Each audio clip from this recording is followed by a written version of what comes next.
Ya, son las 8:38, continuamos en Radio Análisis e inmediatamente entramos en un panel de conversación que da inicio a una semana que va a ser intensa. O sea, al menos durante la mañana es previsible que haya noticias importantes, lo vamos a comentar a partir de ahora con la editora general de nuestro departamento de prensa, Montserrat Rolano. ¿Cómo estás, Montserrat? Buenos días. Muy buenos días. Bien, ¿tú cómo estás? Muy bien, queremos saludar a nuestros panelistas. En primer lugar, saludar al abogado, ex convencional, militante de Renovación Nacional, Raúl Celis. ¿Cómo estás, Raúl? Buenos días, como siempre, bienvenido a la Radio Universidad de Chile. Hola, buenos días, Patricio, buenos días, Montserrat, y gracias por la invitación a este programa Radio Análisis de la Universidad de Chile, de la Radio Universidad de Chile. Sí, pues y también saludar a la socióloga, investigadora, coordinadora del Observatorio de Género y Equidad, Teresa Valdés. Teresa, buenos días, bienvenida. Hola, buenos días, muchísimo gusto estar aquí, también gusto estar con Raúl. Sí, bueno, gracias a ustedes por acompañarnos tempranito, día lunes, con todo lo que eso implica. El viernes pasado nosotros bromeamos, no sé si lo hacíamos al aire o fuera del aire, Pato, deseándole a José Toro que tuviera un buen fin de semana y que ojalá no fuera acontecido el día viernes. Él nos contaba un par de anécdotas del viernes pasado y bueno, pasó lo que ocurrió un par de horas después, ¿no? Siempre pasa algo los viernes en la política Últimamente chilena está ahora, pasando sí. mucho los viernes y también los meses de verano, ¿no? Pero bueno, quiero partir con eso. Es inevitable comentar lo que está pasando con el exdirector de la PDI, que va a ser formalizado mañana, como a esta hora mañana. Va a estar toda la atención puesta ahí, pero antes de eso, el ministro Cordero anoche se lanzó una bomba que también dejó ahí varias reacciones a propósito de las comparaciones que se han hecho con el general director de Carabineros, el general Yáñez, que tiene que comparecer también, ¿no? En una audiencia de formalización en un mes y medio más aproximadamente. Él planteó que esperaría que el general Yáñez evaluara su renuncia antes de ser formalizado. Él precisó que esto lo planteaba a título personal, que no es la posición del presidente ni del gobierno, pero que es su opinión. Quiero partir, Teresa, preguntándole respecto de esto, ¿no? De lo que plantea el ministro Cordero, si están de acuerdo o no. Hubo varias reacciones, principalmente a través de redes sociales, parlamentarios, por ejemplo, de la oposición, que no estaban de acuerdo y que además plantean que hay diferencias entre un caso y otro, ¿no? Que son evidentes. Ahí lo podemos también comentar con Raúl en su calidad de abogado. Pero Teresa, partimos contigo.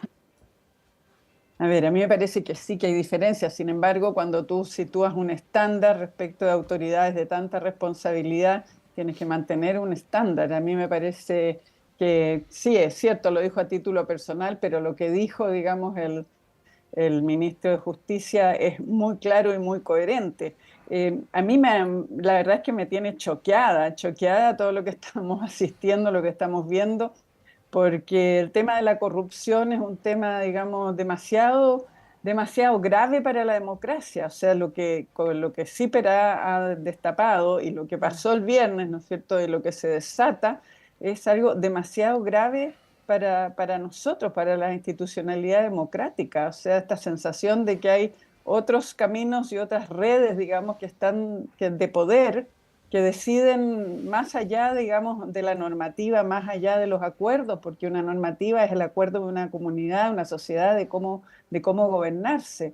Y tenemos entonces esta red paralela que va decidiendo y tomando decisiones, y los 12 casos, las 12 filtraciones también a uno le ponen los pelos de punta, porque son todos casos que tienen que ver, que han sido importantes, que han sido renombrados y en los cuales, ¿no es cierto?, ahí aparece intervención de autoridades y de este ex director. Entonces es gravísimo, es gravísimo. En ese contexto me parece evidente que se le instó, esta discusión, si se le instó o se le pidió, a mí me parece que es una discusión innecesaria. Era obvio que se le había instado, aunque no salieran a decirlo así, pero es obvio, digamos, ¿no? Vamos a necesitar de verdad una suerte de nueva etapa, digamos, en los organismos policiales, digamos, y de seguridad. Y claro, ahí en ese contexto el general Yáñez también tiene que pensar, digamos, a mí me parece muy, muy elegante la manera de decirlo, me parece respetuosa de las personas, decir, ¿no es cierto?, tiene que tomar la decisión, pero el análisis, digamos, el análisis global hace de que pase a ser un problema y no, digamos, un apoyo precisamente cuando necesitamos el máximo de energía que es para la seguridad y que es un tema policial, como muy Mm. bien dijo también el ministro del Interior. Entonces el tema policial es demasiado importante para lo que estamos viviendo y en ese contexto necesitamos que no esté distraído el director, como se dice elegantemente, en otros temas. Esa es mi opinión. Sí. Yo sé que el caso del director de la PDI y el de Carabineros han terminado entrelazados, ¿ah? Eh, pero no son exactamente iguales, ¿no? Entonces No. ahí ya vamos a tener tiempo para ir a lo de Muñoz, Raúl, pero te quería preguntar específicamente por lo de Yáñez, porque lo que dice anoche el ministro Cordero no se basa en una comparación de gravedad entre ambas situaciones, sino que se basa en un principio más general, que es que altas autoridades formalizadas incurren en un desprestigio que debilita las instituciones, ¿no? Entonces, como un principio de carácter más general, el matiz o probablemente el subrayado de esto es que además el ministro Cordero dice antes del 7 de mayo, o sea, de alguna manera insta al general Yáñez a una situación que presumo se precipita ahora mismo, ¿no? No el 6 de mayo en la tarde. Bueno, ¿cómo ves esa? Podríamos decir que es como, a partir de ahora, como una suerte de, lo digo de manera ampulosa, como una suerte de doctrina que está instalando públicamente el Ejecutivo en relación a las altas autoridades. Yo no sé si se está dictando una doctrina, porque la verdad es que más bien aquí lo que hay es una contradicción. Ujú. Una reacción inicial donde se le mantiene al general Yáñez en su cargo, en un cargo de exclusiva confianza del presidente de la República, y una segunda donde se pide que evalúe, ahora a través del ministro de Justicia, su permanencia en el cargo. El caso del general Yáñez jurídicamente, pero no quiero profundizar demasiado en esto, es distinto porque hay una omisión, un delito de Mm. omisión, una omisión en la responsabilidad del mando por presuntas violaciones de derechos humanos durante el estallido.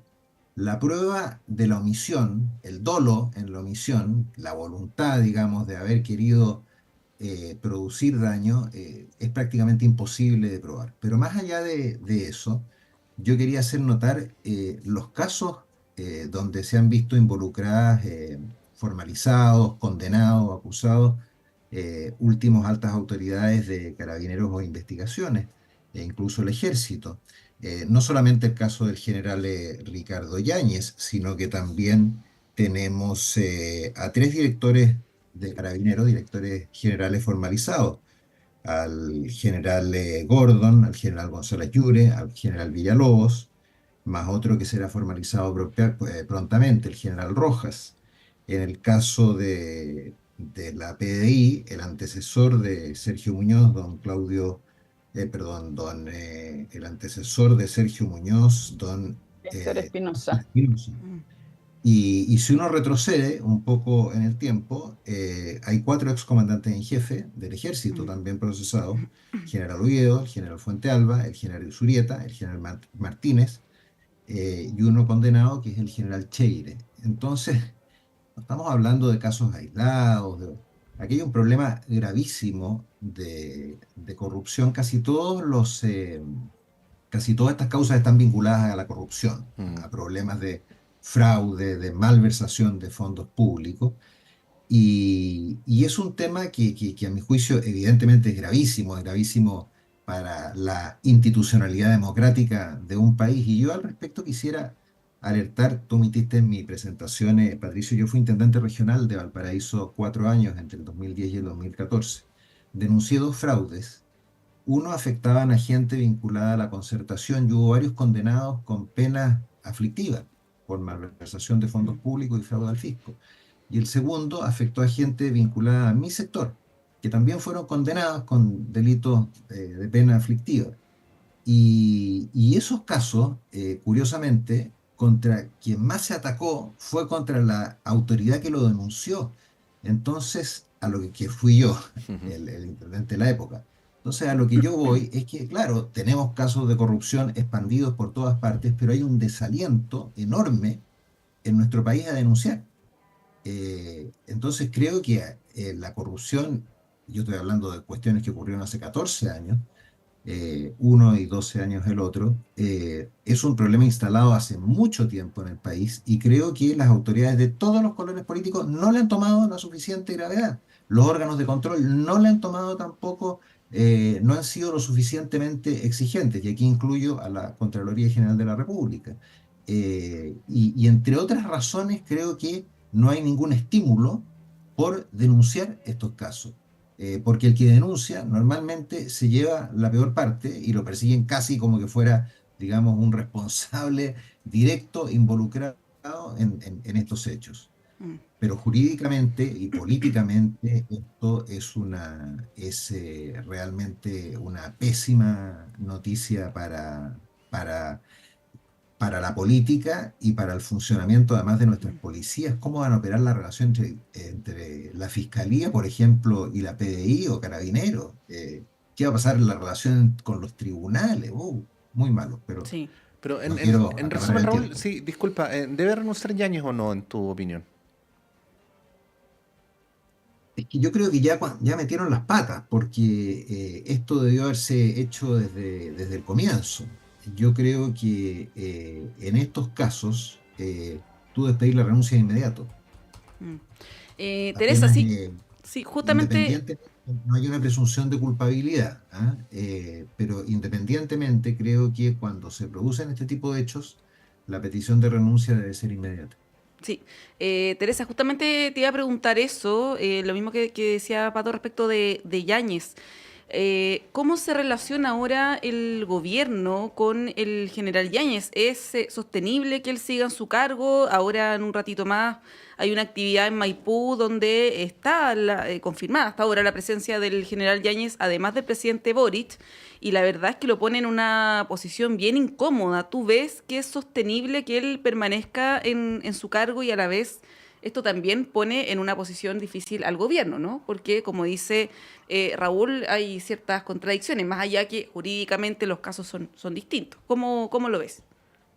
Yo creo que no tiene mucho espacio para mantenerse y que el gobierno va a tener que actuar con mucha velocidad, porque también dijo el ministro de Justicia ayer, esto es como puede ser la punta de un iceberg, que puede haber muchos otros casos y que esto llama al gobierno. Estamos en una situación, en un tiempo realmente de hechos de una velocidad tremenda y de mucha profundidad, digamos. Estamos enfrentando problemas muy graves, muy serios de todo nuestro sistema y nuestro ordenamiento para enfrentar los nuevos problemas de seguridad, y creo que el gobierno va a tener que actuar muy, muy rápido en ver cómo se rearma, se reorganiza, digamos, y se fortalecen las policías, y eso va a pasar por la salida del general Yáñez. Yo creo que él no tiene mucho espacio para quedarse y que el gobierno tiene que actuar muy rápido y ver cómo vamos a lograr, digamos, una institucionalidad que dé tranquilidad, que dé garantía. Estamos de verdad en una situación extremadamente grave y difícil.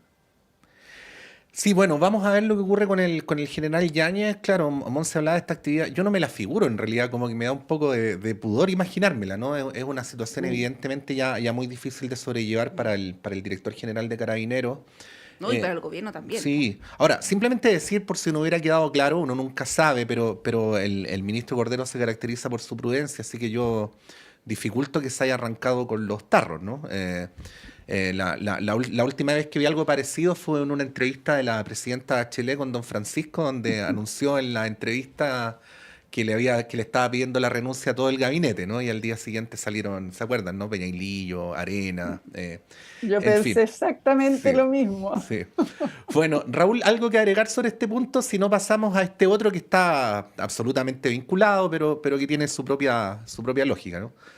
No, yo remarcaría Mm. que la mayor gravedad de este problema está justamente en que hoy día el principal problema que tiene el país, y las encuestas en eso son, pero gana por paliza, digamos, son los temas vinculados con la seguridad, con el crimen organizado, con la inmigración. Entonces, cuando tú tienes estos problemas como en el número uno no solamente a nivel nacional, sino que a nivel mundial, de acuerdo a la encuesta Ipsos, cuando lo tienes entonces en el primer lugar los problemas de seguridad, que tengas una crisis, formalizados dos directores generales, realmente es extremadamente peligroso si uno quiere tener éxito en la lucha contra el crimen organizado, el narcotráfico y en definitiva favorecer la seguridad de las personas. Bueno, el tema que dice Pato, que está totalmente concatenado con esto otro, es lo que se revela a partir del día viernes, que termina con la renuncia del ahora ex director general de la PDI.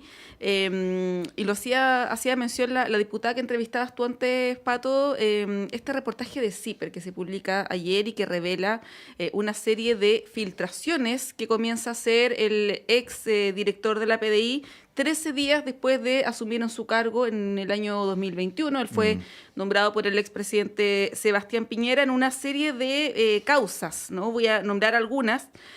Una de ellas, que es la que involucra al ex director de la PDI, Héctor Espinosa, ¿no?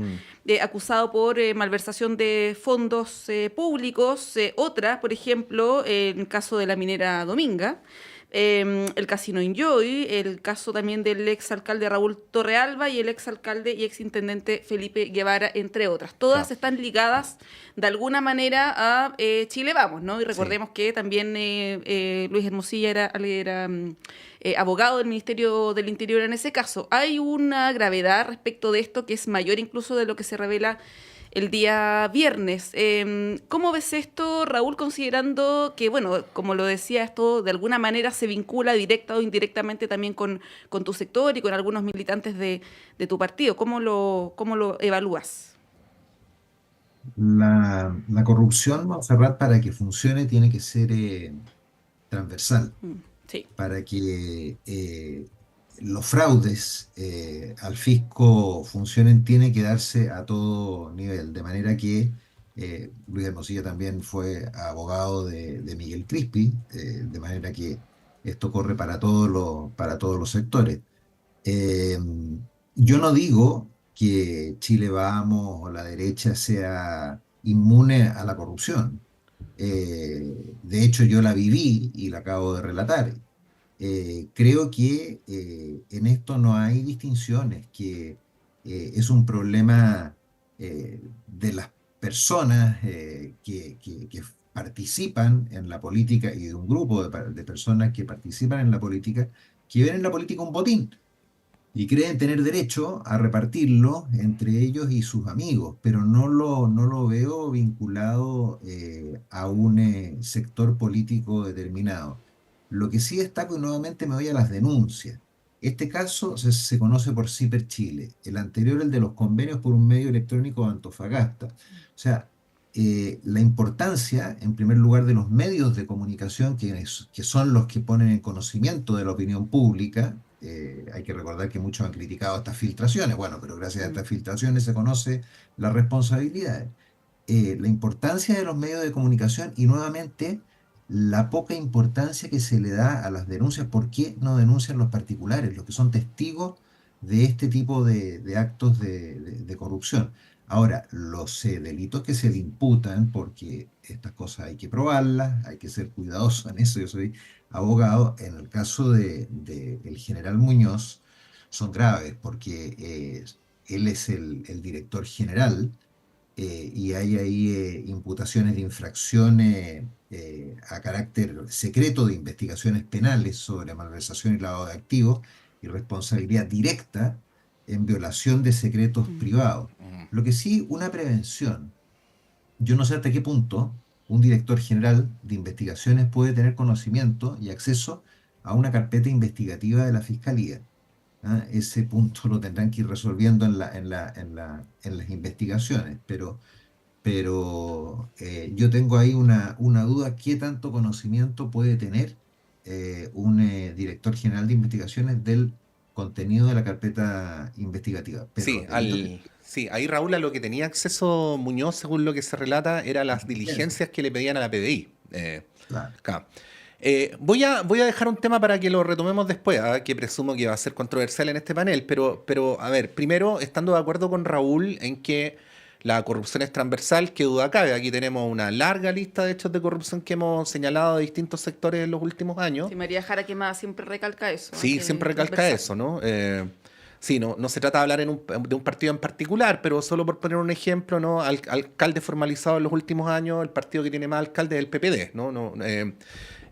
Pero, dicho esto, en este caso específico, en el caso Muñoz Hermosilla, lo que hay primero son dos casos que involucran directamente al entonces presidente de la República, que son Dominga y Enjoy, y luego dos casos que involucran a dos de los alcaldes de derecha de las comunas más ricas de Chile, ¿no? Por lo tanto, lo que habría en este caso, además de una relación impropia entre el mundo privado y el mundo público, sería una suerte de tinglado entre la derecha política y el gran poder económico. Digo, en este caso, ¿no? Este caso puntual.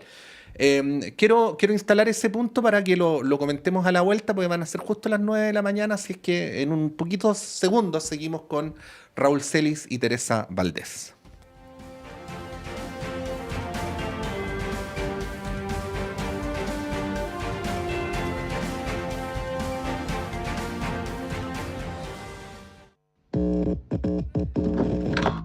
Sala Máster de Radio Universidad de Chile presenta jueves 25 de abril a las 19:30 horas al Grupo Nacional de Quirusa. Esta banda pionera de la escena musical chilena regresa a este escenario en un concierto acústico y de fina selección. Con más de 3 décadas de trayectoria, compartiendo ritmos como el soul, hip hop, funk, new jack swing, reggae, rap, rock, fusión latinoamericana y world beat, esta agrupación se presenta en Sala Máster con un repertorio desenchufado y plagado de grandes éxitos. Los dejamos invitados a disfrutar, descubrir y compartir los sonidos y colores musicales de una de las bandas imprescindibles de nuestro país. Jueves 25 de abril, apertura de puertas 19:30 horas, inicio del show 20 horas en punto. Entradas disponibles en Portal Disc y más información en nuestro Instagram @salamastercl.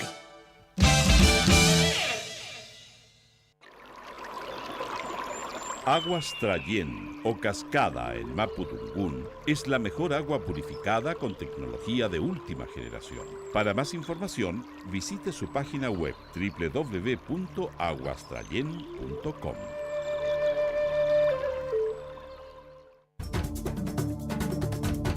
Hola, soy María Olga Mate y te quiero invitar a escuchar todos los lunes a las 5 de la tarde El Gran Teatro del Mundo, un escenario para conversar sobre nuestro rol en la sociedad, aquí en Radio Universidad de Chile, el 102.5 FM. Síguenos en nuestras redes. Te esperamos.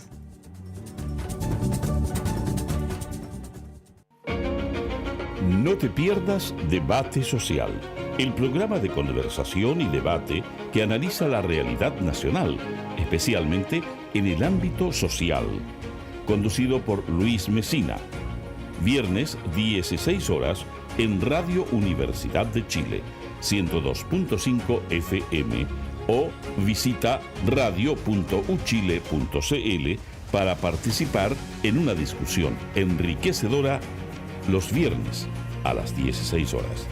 Acompáñanos y sé parte del diálogo que marca la diferencia.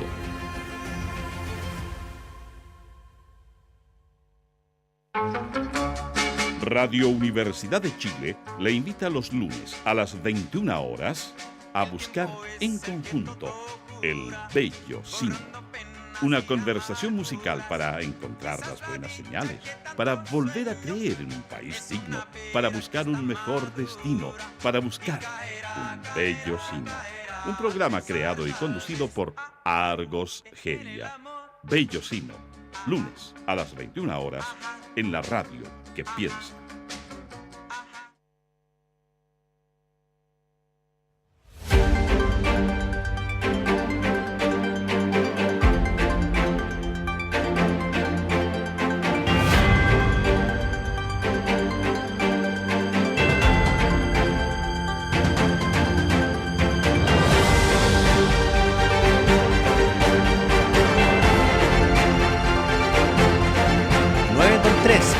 Seguimos en Radio Análisis con Montserrat Rolano, con Raúl Celis, con Teresa Valdés.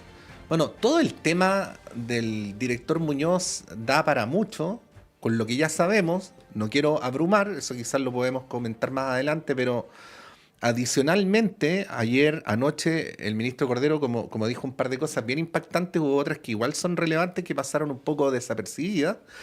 Una de las que dijo fue que apeló a la madurez de las instituciones porque esto estaba recién partiendo y se iban a conocer más cosas durante los próximos días, ¿no? Entonces, es presumible que van a aparecer nuevas personas, nuevas situaciones, en fin, pero bueno, por de pronto, ¿no? Lo que comentaba Teresa antes de la pausa. Estás en silencio. Sí, ahí sí. Yo quería hacer algunas observaciones adicionales. Lo que sabemos a través de CIPER y lo que se comentaba ayer es lo que está escrito en un WhatsApp. No sabemos qué otras conversaciones hay que no están por escrito.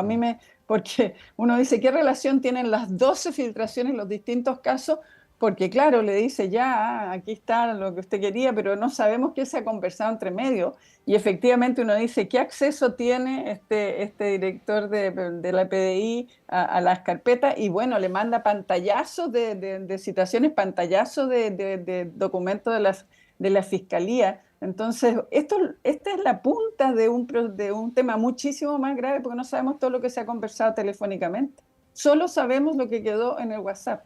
Y eso tenemos que visualizarlo. De los temas anexos que menciona el ministro, a mí el que más me preocupa, porque de verdad que nos pone a todos en una situación de sálvese quien pueda, es la profesión de los abogados. O sea, el rol de los abogados, me imagino que Raúl debe estar igual con esa misma preocupación, porque los abogados son demasiado importantes en el desarrollo, digamos, de los derechos, de la justicia, de cautelar, de mediar en los conflictos y todo, y de pronto nos encontramos con unos abogados, digamos, que están ejerciendo su rol a través de mecanismos que pueden ser muy buenos para su defendido, como puede haber sido el ex general Espinosa, pero que son para la ciudadanía desastrosos. Entonces, hay varios puntos adicionales y por eso es verdad que el ministro dice, esto es la punta, aquí estamos empezando, debe haber mucho más. Por eso, qué grave que es cómo vamos a cautelar las instituciones cuando toda una profesión queda puesta en entredicho. O sea, ¿cuántos abogados más?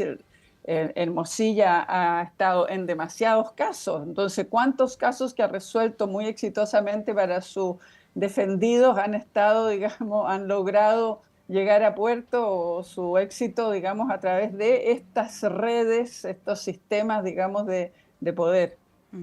Sí, antes de darle la palabra a Raúl, yo solamente decir a modo de comentario que a propósito de lo que decía también el ministro Cordero, no sé si lo dijo ayer en la entrevista, pero lo dijo hoy en otra entrevista radial, que hay que despersonificar las instituciones, vale decir que Héctor Espinosa o que Sergio Muñoz no son la PDI, ¿no? La encabezan, digamos. Lo mismo en el caso de Carabineros, por lo tanto, en un contexto de crisis de seguridad como la que vivimos, es importante decir que la PDI es una institución que sigue siendo confiable, ¿no? Y al igual que Carabineros. Entonces, como para no generalizar también y para hacer ese punto, yo lo hago a modo personal. Raúl, no sé si tienes algo que comentar respecto de esto, de lo que planteaba Patricio y Teresa también. Bueno, lo que dice Teresa es muy interesante de la profesión de abogado y eso me toca directamente. Cuando yo entré a estudiar Derecho, habían 5 escuelas de Derecho en el país, 2 en Santiago, 2 en Valparaíso y 1 en Concepción. Hoy día, cursos de Derecho deben haber, no sé, 60 fácilmente. Hay un libro de Pablo Ortúzar, yo recomiendo su lectura, que habla de esto, el engaño de los títulos profesionales. Creo que lamentablemente la profesión de abogado se ha visto con este ofertón de títulos profesionales. No lo justifica desde luego porque hay una parte ética pero con este ofertón de títulos profesionales se ha visto altamente perjudicada y ha permitido que muchos tipos inescrupulosos vean que la única forma de ganar es haciendo trampa. ¿ah? Yo seleccioné unas palabras que leí de Monseñor Chomalí, donde habla de ayer respecto del país, del Estado del país. Se ha perdido el respeto a la autoridad, del valor del Estado de Derecho, de la palabra empeñada, del juramento a la bandera y la honestidad intelectual. Yo creo que tiene mucha razón en casi todas esas palabras. Nuestro país ha tenido un problema serio en sus fundamentos, por decirlo de alguna manera. Es como en un terremoto donde los fundamentos de la vivienda están dañados y resulta urgente irlos recuperando. Y recuperarlos como sencillamente, creo yo, que es aplicando todo el rigor de la ley. Si a mí me permiten, una cosa más que yo sostengo desde hace muchos años, yo creo que en este país uno de los errores que se cometió junto con el país crecía, ¿verdad? Aumentaba, disminuía la pobreza, disminuía el desempleo, aumentaba el ingreso per cápita. Yo creo que faltaron los órganos de control. Yo creo que en Chile falló mucho el control en estos años. Y ese control, que digo que falló, me acuerdo de la Superintendencia de Electricidad y Combustible, por ejemplo, cuando tenía grandes problemas con el agua o con la luz. Bueno, ese control que faltó, a mi juicio, tiene bastante importancia en los abusos. Porque claro, si a mí no me controlan, yo me arriesgo. Si me sale barato pagar una multa frente al riesgo que yo cometo, lo puedo hacer.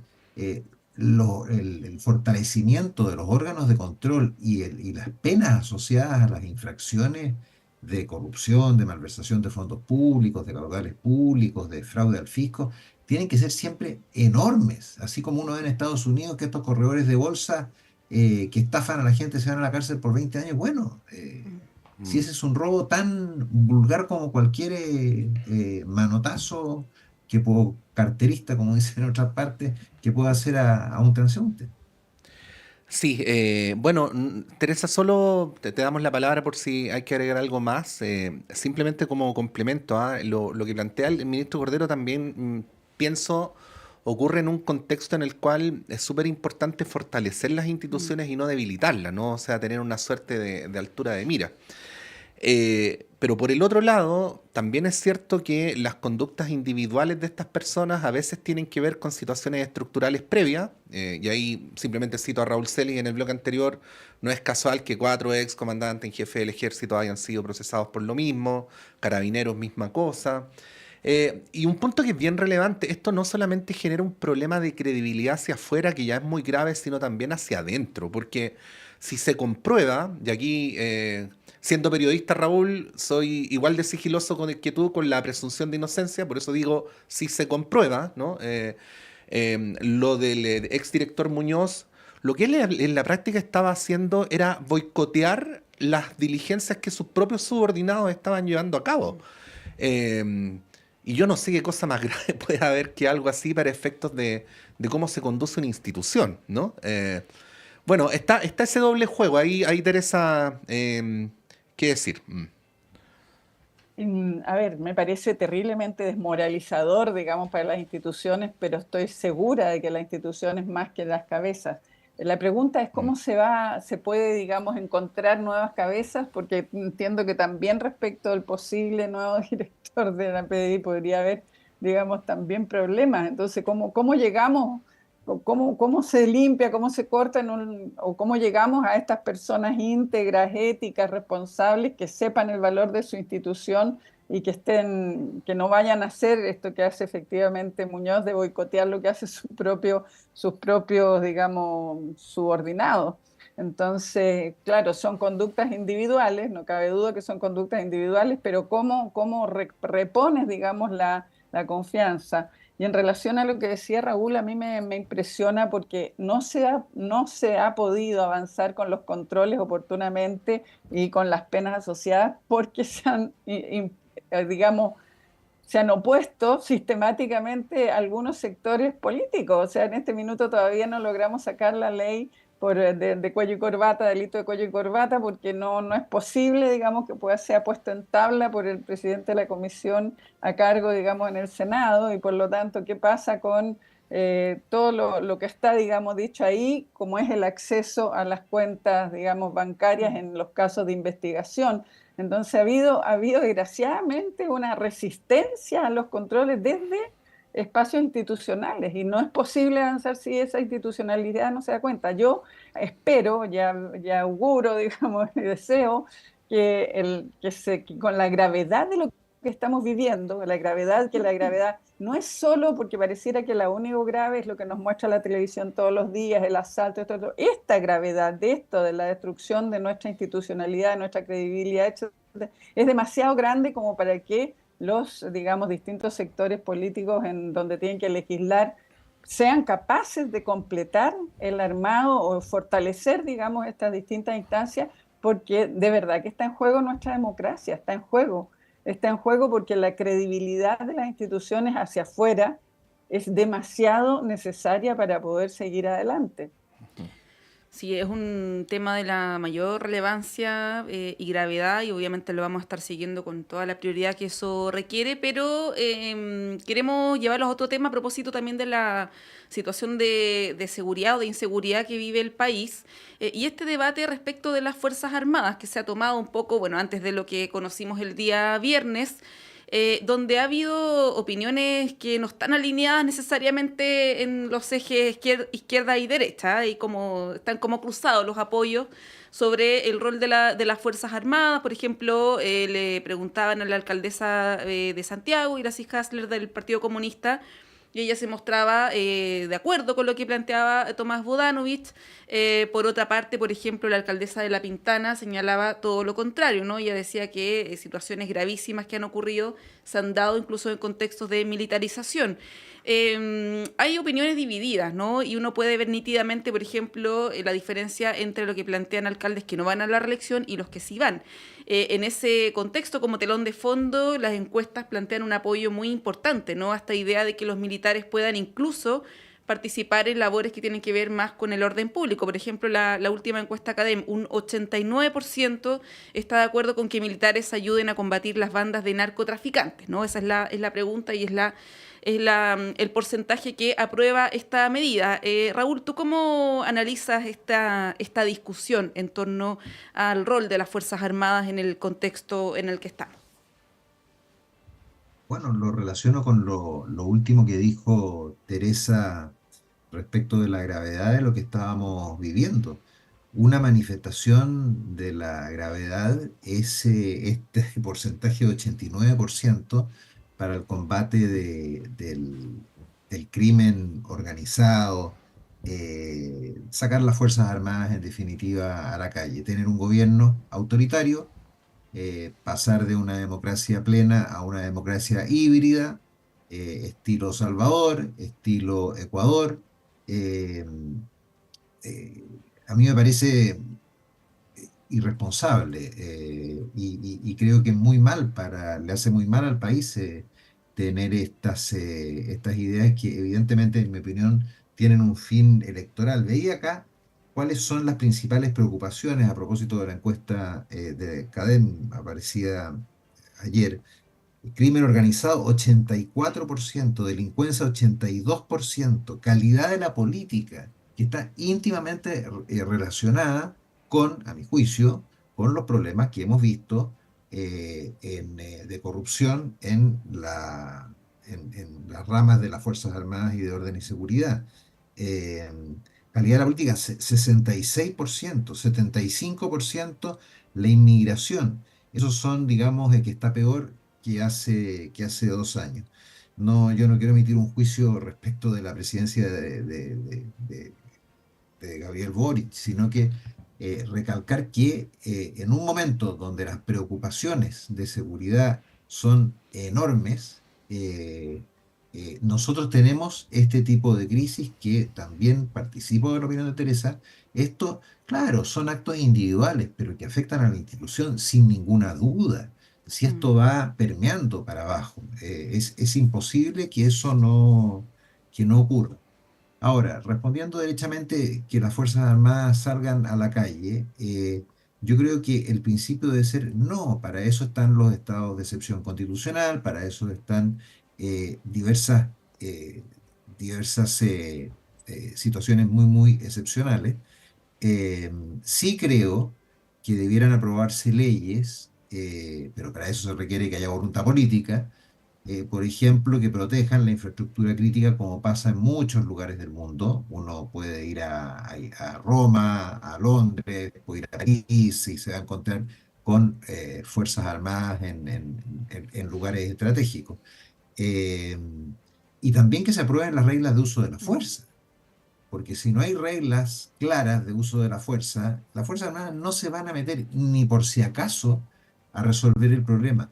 Eh, el papel que tienen que jugar en todo caso, porque no quiero eludir la respuesta. O sea, la respuesta es, en principio, no me gusta que las Fuerzas Armadas estén en la lucha contra el crimen organizado, salvo que haya una legislación que les dé cierta certeza. Pero, aún en ese caso, creo que el papel de ellas debe ser secundario, de apoyo a las fuerzas policiales. Si ellas son las fuerzas de seguridad, por definición, unas nos protegen de la guerra exterior, ¿verdad? Protegen nuestras fronteras, y las otras de la seguridad interior. Entonces, se están enredando las cosas. Las Fuerzas Armadas están hechas para otra cosa, o sea, están entrenadas para otro tipo de actos, están entrenados para matar, en definitiva. Entonces aquí se está con la solución fácil, ¿no? Que apoyen a las Fuerzas Armadas, y cuando tengamos 40 muertos en un allanamiento o 50 muertos, ¿qué va a pasar? Sí, bueno, en la misma línea de lo que tú planteabas, Raúl, y voy a volver a citar a Cordero, es como el personaje más citado de este panel, porque también habló de esto anoche, ¿no? Y dijo un par de cosas. Primero dijo que le entendía bien a los alcaldes porque son la cara del Estado que recibe la presión más inmediata, ¿no? La de los vecinos. Y por lo tanto entendía su manera de proceder, ¿no?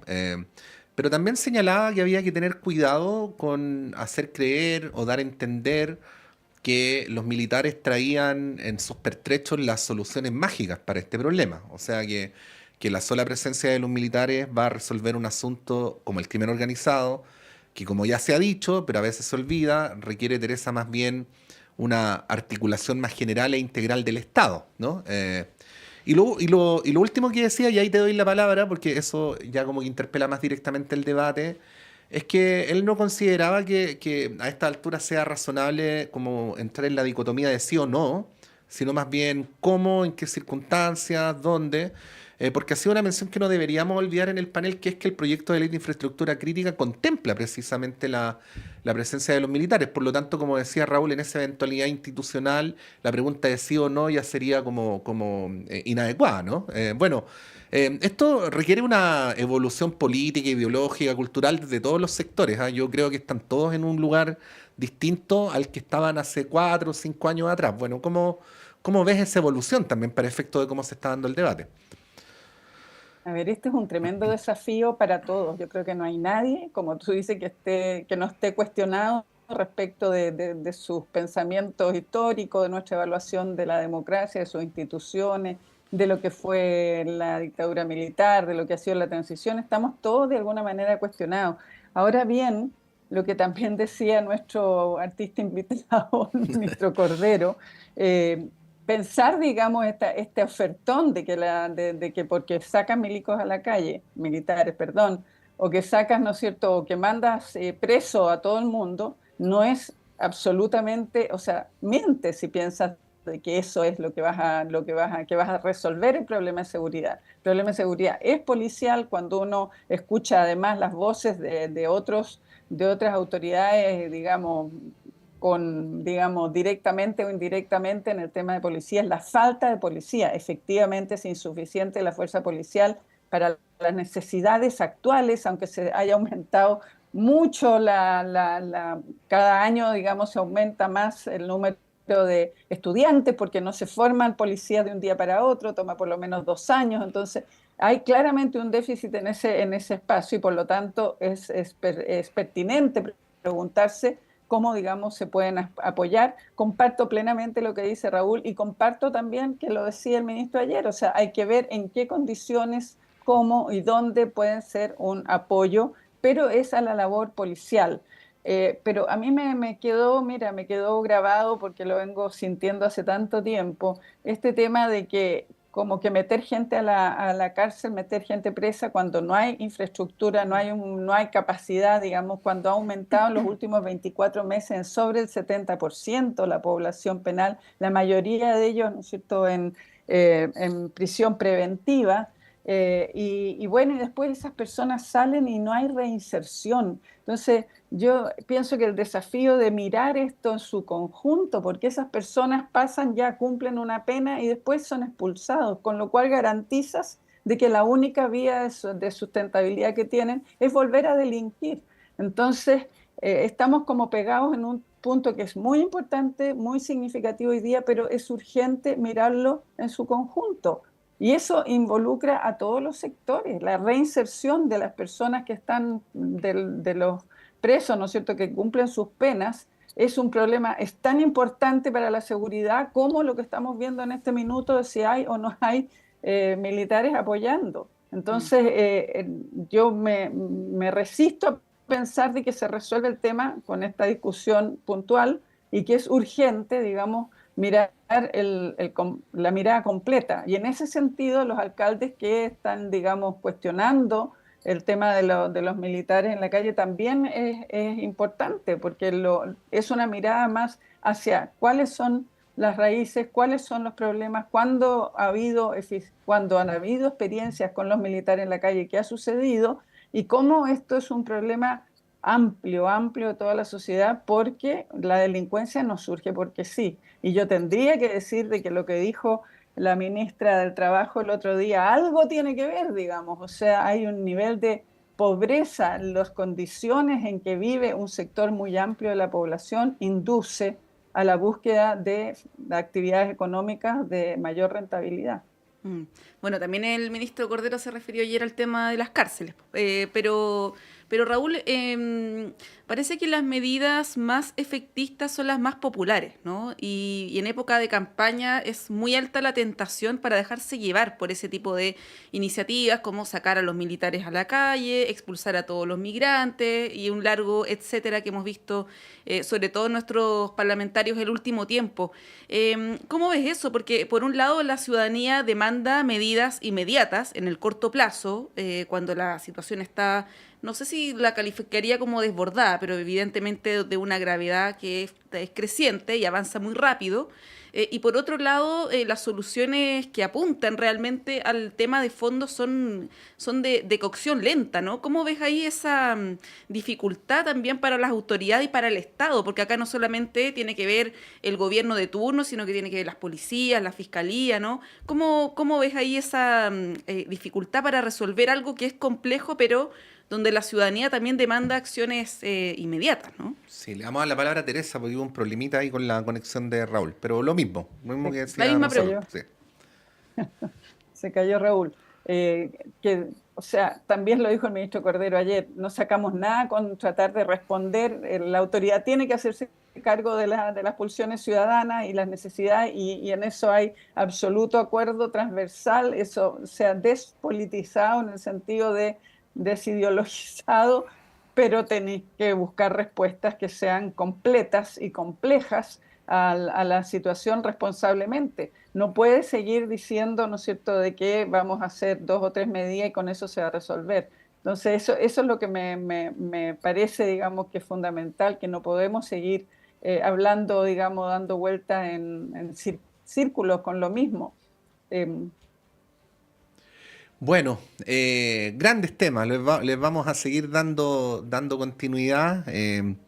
Todo lo que tiene que ver con carabineros, PDI, seguridad pública, son los grandes temas de la mañana. Ahí vamos a ver cómo reaccionan nuestras autoridades. Hay comité político en La Moneda, hay actos públicos del presidente Boric. Como decía Monse, hay otro donde va a estar, el mismo, donde va a estar el general director de Carabineros. Bueno, hoy es un día estamos esperando reacciones, ¿no? Veamos cómo evoluciona el cuadro. Teresa Valdés, muchas gracias por haber estado esta mañana. Que tengas una buena semana. Gracias, que estén bien ustedes también.